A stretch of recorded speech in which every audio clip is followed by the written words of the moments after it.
My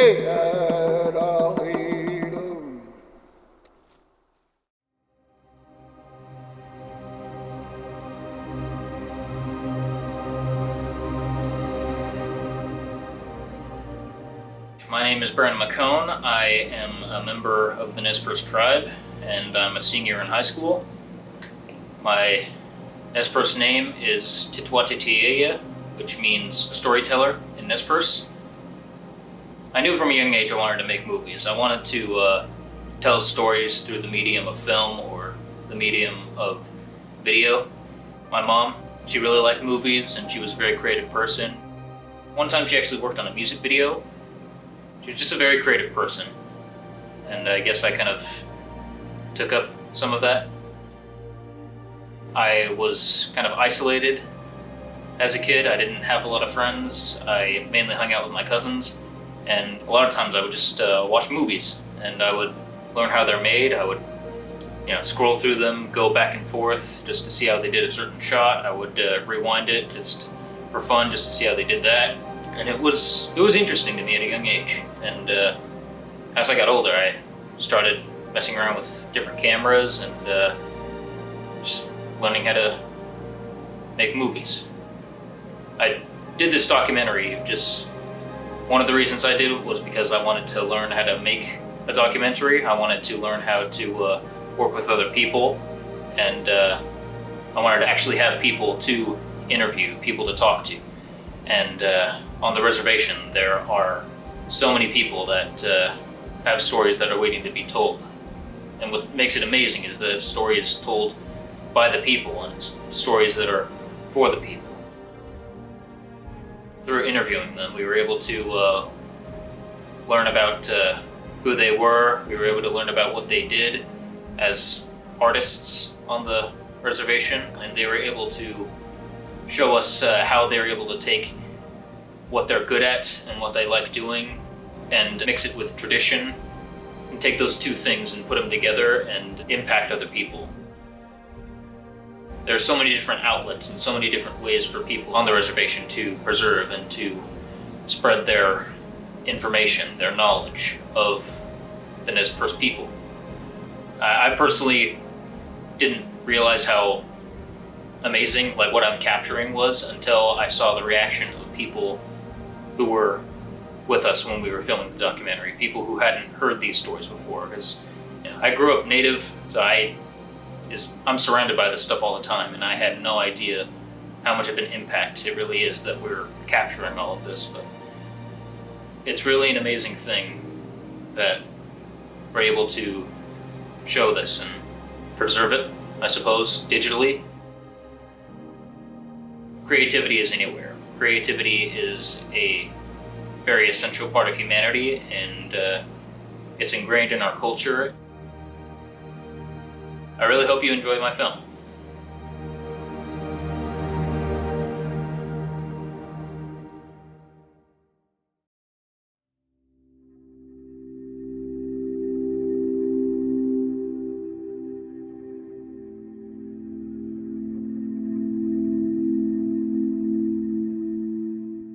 We are on homeland of the Nimiipuu Nation. Tatsala, Inam Winikwas Kusnim Kesnuat, Soyapo Winikwas Stacia Morfin. What I said is welcome. My name is One Who Takes Care of Water, also known as Stacia Morfin. Welcome. This is Nez Perce Tourism. Storytelling plays a vital role in the roles and responsibilities of young Nez Perce men and young Nez Perce women. Right now we are sharing the space at the Nez Perce National Historical Park of Spalding. And as you look around, there's so many beautiful things that I personally feel very connected to, and we can help share the same connection through our storytelling with our guests as well. You'll hear me refer to myself as a Nimiipuu, and Nimiipuu means the people. And so others refer to us as Nez Perce. And that was a name that was given to us by French fur traders in the late 1850s. And so any of our friends or family call us Nimiipuu. So Nimiipuu is the people.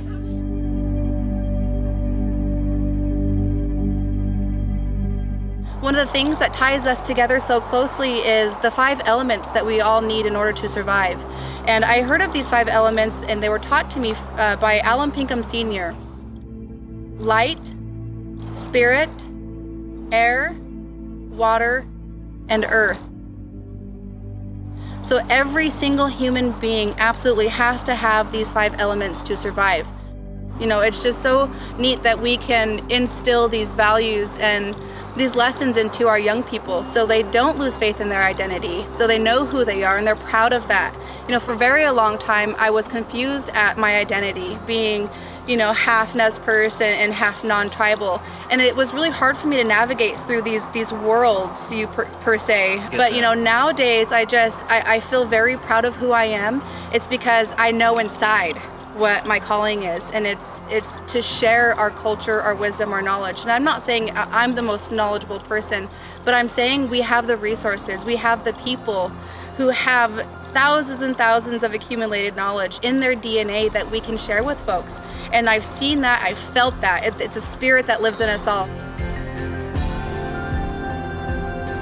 To sit with our elders with no phones, no notepads, and just to close your eyes and hear these stories. I mean, it's the most beautiful time that you can ever imagine.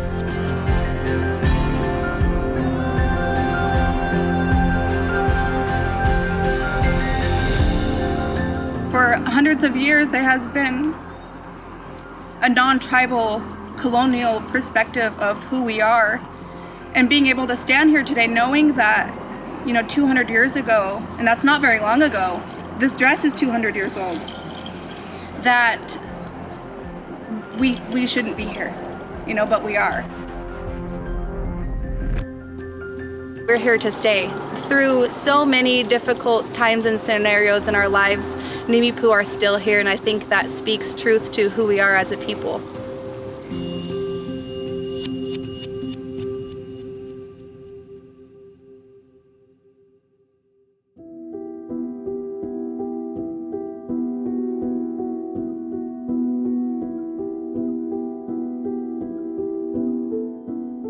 Generationally, there's been a lot of disrespect that has been leveled against the land, against our people, against our way of life. And so those kind of learned, you know, sorts of things have to be unlearned. And so that our young people understand what that truly means to respect.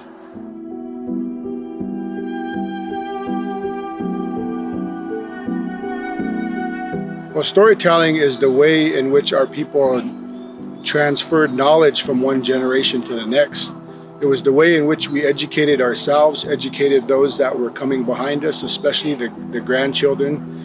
There was a special relationship that existed between grandparents and our grandchildren, where that information was transferred from the grandparent to the grandchild.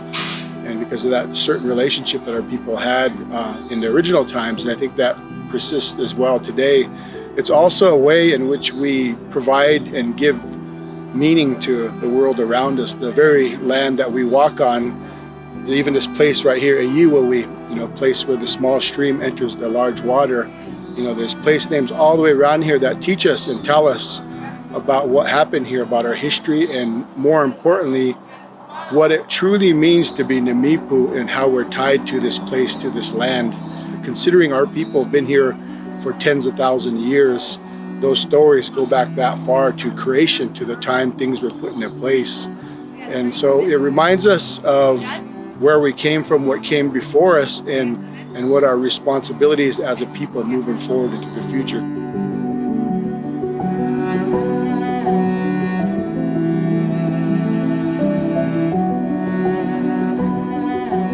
When the dams went in, it changed our relationship to the river. It utterly changed how we relate to the area at Celilo Falls, down there in the Mid-Columbia River, as well as behind Dorshack Dam. There's a place called Nimiipuu, known as Bruce's Eddy. And that place was a very important fishery to us. And not only in terms of the resource that was there, but the interaction with the land, the interaction with the salmon. That's what makes who we are.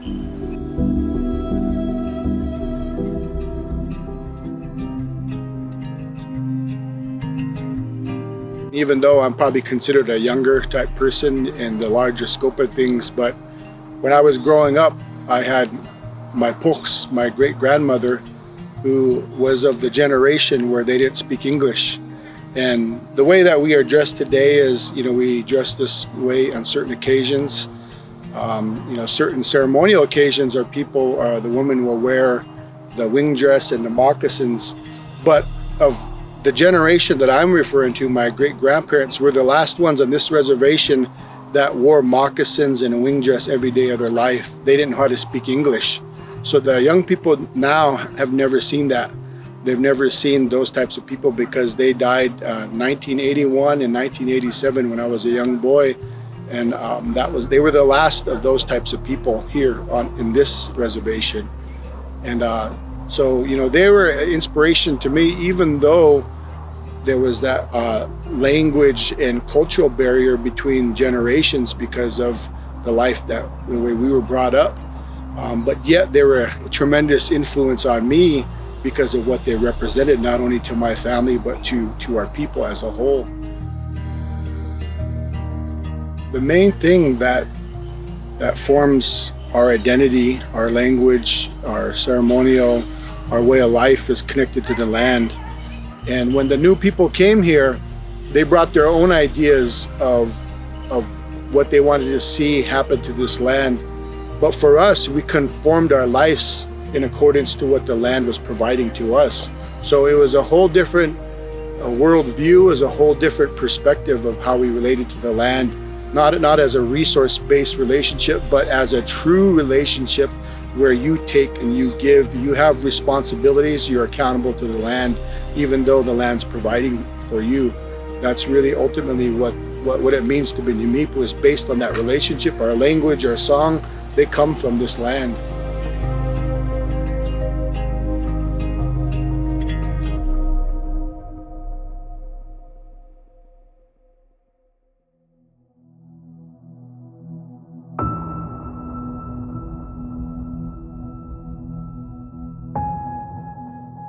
People often wonder, what is the fascination with indigenous peoples of North America, South America? But it also translates to Africa, Australia. Beadwork is very important. Our native culture is a very nonverbal culture. So our women wearing rows and rows of dentalium shell or the Indian money or rows and rows of elk teeth, she doesn't have to say anything. She demonstrates, she displays that her family is excellent providers. They're excellent hunters. They're excellent fishermen.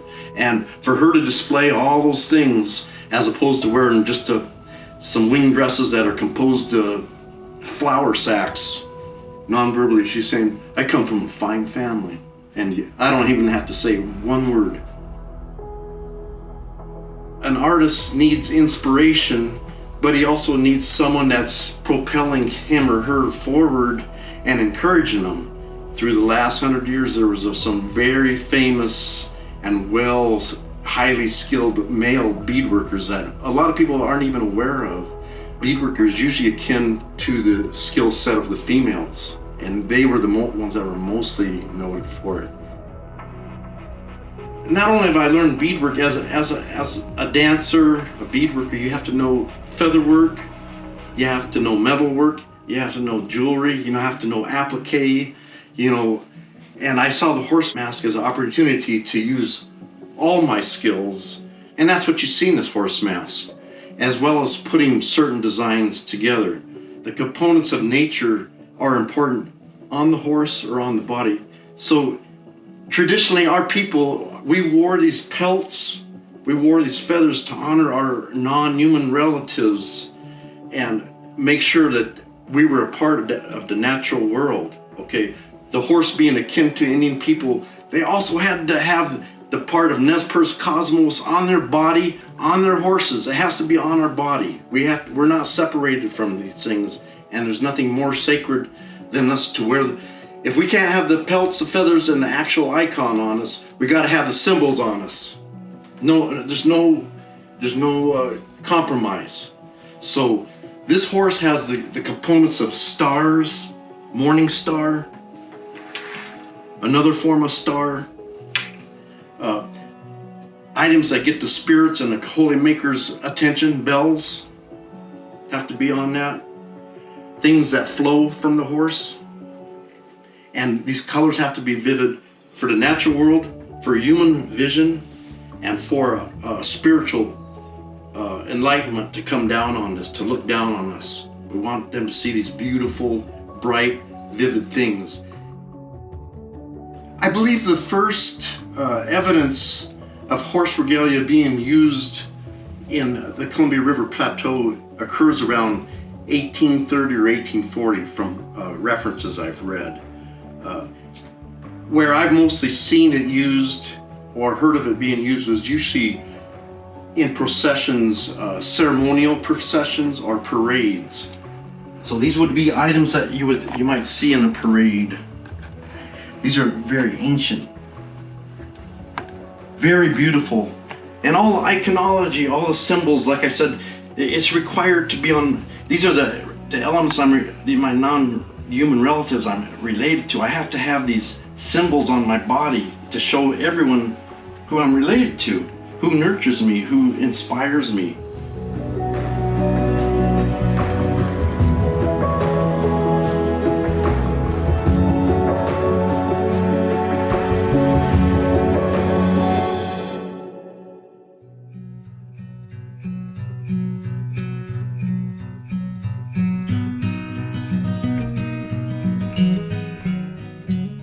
Beadwork is sacred to us just as Native American people. And so the fact that we can still continue to do an art form that our ancestors have done is actually like the coolest thing ever to me.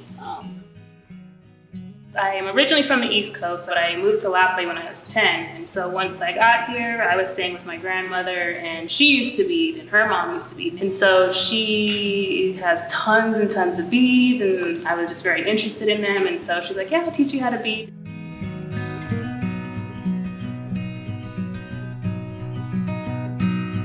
So my first piece didn't come out very great. It wasn't that good, but someone bought it, and I was like, okay, cool. So I'm like, it just motivated me to keep going.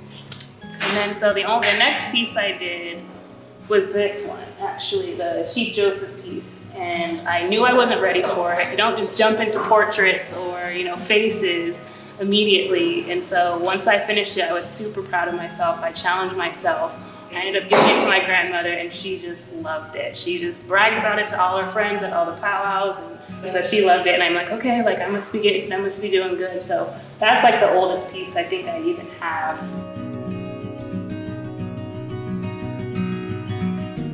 I have a more traditional style of beadwork. So I use a lot of brass, I use a lot of wampum, I use just to kind of add a flair to my pieces. And so with that, I like incorporating as much Nez Perce designs or decor within my work. I like my customers to get a piece of that Nez Perce history, whether they know it or not. It kind of tells my story. Not only how I bead tells a story of my family, and then the brass and the wampum and the other decorative pieces tell the story that I'm Nez Perce. So I'll do a lot of simple and modern stuff. So just like the backpack, some people having bead on certain things. This is something new, but it is definitely a little bit modern. I do a lot of bracelets. They're really simple, but they're definitely bold and make a statement. So these are a lot of the traditional colors. But yeah, it really just depends. I have fun with it, more importantly. I don't try to be just one type of beader, one type of artist. I like constantly trying new things, trying new colors. There's a story to every piece that you do. Beadwork is supposed to last for generations, so hopefully when I'm gone, you'll see this decades and decades later, or centuries and centuries later. My sister and my mom, they have stuff from she's probably my great-grandparents, if not my great-great-grandparents. And so I love seeing old work, smelling old work, feeling it, looking how they did it, the stitching. All of that stuff excites me, and my mind starts racing about how I can take that and kind of put my own twist on it, or put these designs together and make one big design, or whatever it is, or take pieces of that and add it to this. And so just to know that someone else can get that excited about seeing my work 10 years from now, 20 years from now, 100 years from now, that feels really, that would be amazing.